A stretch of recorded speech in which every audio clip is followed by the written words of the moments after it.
నమస్తే, welcome to ARK talks. మరోసారి రాష్ట్ర పెద్దల సభ అంటే విధానమండలి, ఏపీ లెజిస్లేటివ్ కౌన్సిల్ అందరి సాక్షిగా నగువాడి పాలైంది.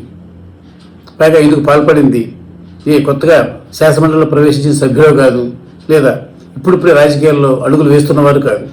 వారిద్దరూ రాజకీయాల్లో ఘనాపాటీలు, దశాబ్దాలుగా రాజకీయాల్లో ఉంటూ డక్కామెక్కిలు తింటూ ప్రస్తుతం ఉన్న స్థానాలకు చేరుకున్నవారు. ఇలాంటి ఇద్దరు ఉద్దండ నేతలు, ఒకరు అధికార పక్షానికి, ఒకరు ప్రతిపక్ష వైఎస్ఆర్ కాంగ్రెస్ పార్టీకి చెందిన వీరిద్దరూ, ఒకరు మంత్రి, మరొకరు మాజీ మంత్రి. వీరిద్దరూ కూడా తమపై మిగిలిన సభ్యుల కంటే కూడా ఎంతో గురుతర బాధ్యత ఉంది. ఈ పెద్దల సభలో కార్యకలాపాలు సజావుగా నిర్వహింపజేయడంలో, దాని ద్వారా ప్రజలకు సరైన సందేశం ఇవ్వడంలో, ప్రజల సంక్షేమం కోసమే ఈ పెద్దల సభ పనిచేస్తుందన్న ఈ మెసేజ్ని ప్రజలకు పంపించడంలో ఎంతో కీలక బాధ్యత వహించాల్సిన ఈ ఇద్దరు కూడా దాన్ని మరిచి గత కొన్నేళ్లుగా మన రాష్ట్ర రాజకీయాలకు పరిమితమైన ఒక నీచ సంస్కృతి, ఒకరినొకరు ఎంత స్థాయిగా దిగజారి దూషించుకోవటం, ఆ క్రమంలో బాడీ షేమింగ్, అవతల వారి ఆకారం, అవతల వారి స్వరూపం, దేవుడిచ్చిన రూపంపై కూడా యథేచ్ఛగా విమర్శలు చేయటం, ఇలాంటి టెందుకు దిగజారి మండలి పరువును మరోసారి దిగ్విజయంగా తీశారు. ఇంతకు వీరిద్దరు ఎవరు అంటే, ఒకరు ప్రస్తుత మంత్రి, వ్యవసాయ శాఖ మంత్రి అచ్చెన్నాయుడు, మరొకరు మాజీ మంత్రి బొత్స సత్యనారాయణ. వీరిద్దరు గురించి రాష్ట్రంలో కొత్తగా చెప్పాల్సిందేమీ లేదు.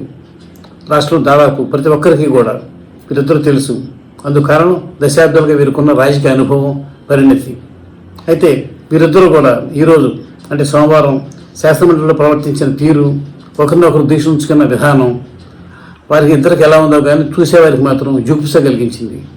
రాజకీయాల్లో పైగా తమ అధినాయకుల కరుణ కటాక్షాల్లో అంటే గుడ్ లుక్స్లో ఉండాలంటే మరీ ఇంతగా దిగజారిపోవాలా, స్థాయిని మరిచి తను ఎక్కడో ఉన్నది విస్మరించి ఇలాంటి నీచమైన పదజాలాన్ని వాడాలా, అలా వాడితేనే రాజకీయాల్లో ఉండగలుగుతారా అనే చర్చలకు ఇది అనే సందిగ్ధానికి దారితీసింది.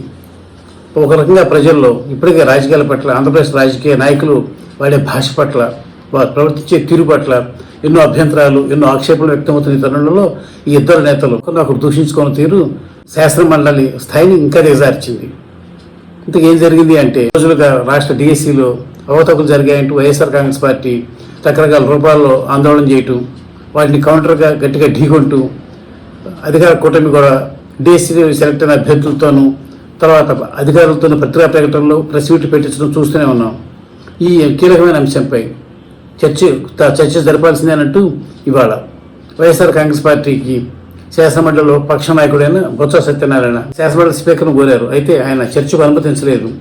దీంతో బొత్స సత్యనారాయణ తీవ్ర అభ్యంతరం వ్యక్తం చేస్తుంటే రాష్ట్ర వ్యవసాయ శాఖ మంత్రి అచ్చెన్నాయుడు కలగజేసుకుని, నువ్వు మంత్రిగా ఉండగా మీ నాయకుడికి చెప్పి ఒక డిఎస్సి ప్రకటన కూడా ఇప్పించుకోలేని, ఒక డిఎస్సి నోటిఫికేషన్ కూడా ఇప్పించుకోలేని నువ్వు ఒక దద్దమ్మవి అని మాట తూలారు. అది మొదలు ఒక్కసారిగా బొత్స సత్యనారాయణ భగ్గును మండారు. సాధారణంగా ఆవేశపడుగా పేరున్న బొత్స, మాటకు మాట అంటిస్తారని పేరున్న బొత్స తనను ఇందు శాసనమండలి సాక్షిగా ఈ అచ్చెన్నాయుడు దద్దమ్మాన్ని సంబోధించడంతో ఒకసారి అగ్ని మీద గుగ్గులమయ్యారు.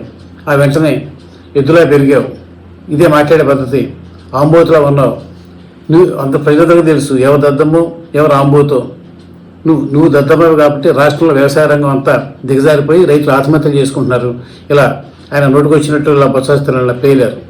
అయితే ఇది వారిద్దరికి ఎలా ఉందో కానీ చూసేవారికి మాత్రం, ఈ శాసనమండలి వ్యవహారాలను, రాష్ట్ర రాజకీయాలను పరిశీలిస్తున్న వారికి మాత్రం మన రాజకీయాలంటే, మన రాజకీయ నాయకులు వ్యవహరిస్తున్న తీరు అంటే ఇప్పటికే ఉన్న అసహ్యతను మరింతగా పెంచింది. మరి హార్డ్ కోర్ సింపథైజర్స్ ఆయా పార్టీలకు అంటే అధికార కూటమికి లేదా వైఎస్ఆర్ కాంగ్రెస్ పార్టీకి ఉన్నవారు దీన్ని బ్రహ్మాండంగా ఎవరికో తమ విజయంగా అభివర్ణించుకోవచ్చామో కానీ న్యూట్రల్గా ఉండేవారు.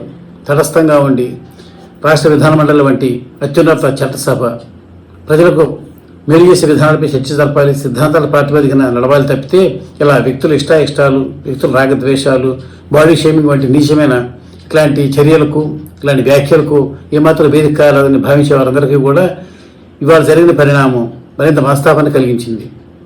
అయితే మన రాజకీయాలు నిశ్చితంగా గమనిస్తూ వస్తున్న వారికి ఇదేమంత ఆశ్చర్యం కలిగించదు. ఎప్పటికప్పుడు దిగజారడం తాము ధ్యేయం అన్నట్టుగా అధికార పక్షమని లేదు, ప్రతిపక్ష వైఎస్ఆర్ కాంగ్రెస్ పార్టీ లేదు, రెండూ కూడా పోటాపోటీ పడుతూ ఎంత మాట పడితే అంత మాట అనుకుంటూ మన పరువును, మన రాష్ట్ర పరువును అంతగా అర్హపాతాలని తీసుకెళ్తున్నాయి. ఇలాంటి చర్యల వల్ల అసెంబ్లీలోను, విధానమండలిలోను, ఇక బయట బహిరంగ సభ వేదికల్లోనూ, ప్రెస్ మీట్లోనూ అధికార పక్ష కూటమి, ప్రతిపక్ష వైఎస్ఆర్ కాంగ్రెస్ పార్టీ నాయకులు పరస్పరం తిట్టుకుంటున్న దూషణ పోషణలు, ఇలాంటి దరిద్ర మాటలు వింటే ఎవరికైనా సరే మన బ్రాండ్ ఇమేజీ ఎంత గాలి పొడగో, అది కంపలాపం చెల్లి తీసినట్టుగా మనం ఎందరూ ఎంత చెప్పుకున్నా మన పరువు ఎంతగా బజారున పడిందో మనందరం అంతకంతకు ఇతర రాష్ట్రాల దృష్టిలో, ప్రజల దృష్టిలో ఎంతగా పలచనవుతున్నామన్నది తెలుస్తుంది. ఈ సందర్భంగా నాకు ఒక చిన్న ఆలోచన వచ్చింది. అదేమిటి అంటే, రాష్ట్ర విద్యాశాఖ మంత్రి నారా లోకేష్ ఎంతో ఉదాత్త ఆశయంతో విద్యార్థులందరికీ కూడా నైతిక విలువలు నేర్పాలని, వారు చక్కగా మంచి సంస్కారవంతులైన పౌరులుగా ఎదిగి తమ బాధ్యతను ఎదిగి విలువలతో కూడిన విద్యను అభ్యసించి జీవితంలో పైకెతకాలన్న ఉద్దేశంతో తన విద్యాశాఖ మంత్రిగా పగ్గాలు చేపట్టగానే ప్రముఖ ప్రవచనకారుడు చాగంటి కోటేశ్వరరావును రాష్ట్ర ప్రభుత్వ ఈ నైతిక సలహాదారుగా నియమించారు.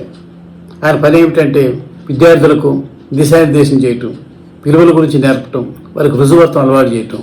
అయితే ఇప్పుడు ఈ మన రాజకీయ నాయకుల ప్రవర్తన, మీరు తీరుతెన్నులు చూసిన తర్వాత నాకు అనిపిస్తోంది ఏంటంటే, ముందు చాగంటి కోటేశ్వరరావు లాంటి వ్యక్తులు విలువల గురించి, వారి రుజువర్తన గురించి, సమాజంలో ప్రవర్తించకూడని విధం తెలియజెప్పాల్సింది ముందుగా మన రాజకీయ నాయకులకి. అధికార పక్షమని కాదు, ప్రతిపక్షమని కాదు, అందరూ అదే తానులో గుడ్డలే. వారికి ముందు ఆయన చాగంటి కోటేశ్వరరావు ద్వారా ఇవన్నీ చేయించాలి. వీళ్ళందరికీ కూడా నిర్బంధంగానైనా సరే ఈ నైతిక వర్తన మీద, సమాజంలో ప్రవర్తించాల్సిన విధం మీద, ప్రవర్తించకూడని విధం ఇవన్నీ తెలియజెప్పి కాస్తంత సభ్యతగా, సంస్కారంగా, కాస్తంత వివేకంతో మాట్లాడాలి చేయగలిగితే అదే ఈ రాష్ట్ర ప్రభుత్వం మనకిచ్చే గొప్ప కానుక. రాజకీయ నాయకులందరికీ కూడా వారి విలువలు పాటించేలా, ప్రత్యర్థులను సైతం గౌరవించేలా, అర్థవంతమైన చర్చలు జరిపేలా, ప్రజలు తమంటే కనీసం గౌరవించకపోయినా కనీసం అసహించుకునే తమ ప్రవర్తన ఉండకుండా ఉండేలా జాగ్రత్త పడేలా చేస్తే అది మన రాష్ట్రానికి ఈ రాజకీయ పార్టీలు అన్ని కలిపి ఇచ్చే మహత్తర కానుక.